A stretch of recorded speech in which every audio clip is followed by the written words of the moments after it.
జమిలీ ఎన్నికలు నిర్వహించాలనుకుంటే సులభం. ఇక అడ్డం లేదు. ఎందుకంటే ఒకటి వాస్తవంగా ఇప్పటిదాకా ఉన్నటువంటి చర్చ ఏంటంటే, ఉభయ సభల్లో అంటే రాజ్యాంగ సవరణ చేయాలా, 2/3 వంతు లోక్సభ, రాజ్యసభ ఆమోదించాలి. అటు 295 ఉన్నాయి లోక్సభలో. అదే సందర్భంలో రాజ్యసభలో హాఫ్ మెజార్టీనే ఉంది.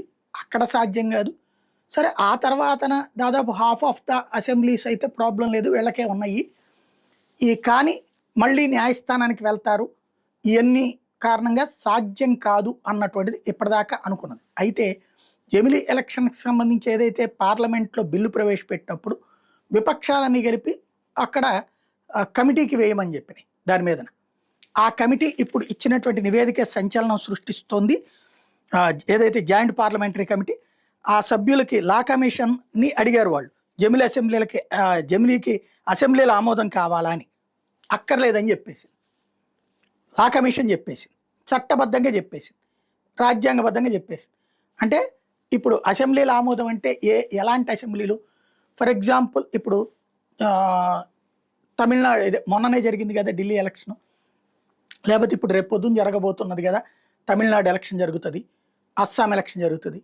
ఇప్పుడు వాళ్ళకి సంబంధించినటువంటిది మధ్యలో పదవీకాలం, ఇప్పుడు ఫర్ ఎగ్జాంపుల్ 2027 ఎండింగ్లోనో 2028లోనో అసెంబ్లీ పార్లమెంట్ కలిపి ఎన్నికలు పెట్టాలంటే 5 ఏళ్లకు కదా ఎన్నుకుంది.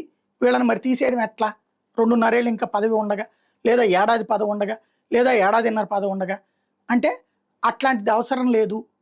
అంటే రాజ్యాంగం ప్రకారమే ఫైనల్గా అవకాశం కేంద్రానికి ఉంది అన్నటువంటి తేల్చి చెప్పింది.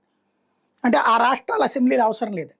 మేబీ వీళ్ళందరూ కోర్టుకు వెళ్ళొచ్చు. రేపు పొద్దున ఇది పార్లమెంట్లో ప్రవేశపెట్టి బిల్లును ఆమోదిస్తే రేపు పొద్దున దీనికి వెళ్ళొచ్చేమో.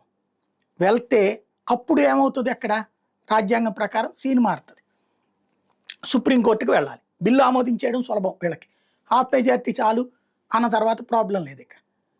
కాకపోతే తర్వాత ఏం జరుగుతుంది? కోర్టుకి. ఇప్పుడు కోర్టులో అయితే ప్రాబ్లం లేదనుకుంటున్నా, సుప్రీంకోర్టులో కూడా. అంటే జమిలీ ఎన్నికలు నిర్వహించాలనుకుంటే కేంద్ర ప్రభుత్వం చేతిలో ఉంది. ఉత్తరప్రదేశ్ ఎన్నికలు 2027 చివరిలో జరగాలి కాబట్టి అప్పటితో దాంతోపాటు వెళ్తారా పార్లమెంట్ ఎన్నికలకు కూడా? ఇది పెద్ద చర్చ నడుస్తుంది ఇప్పుడు.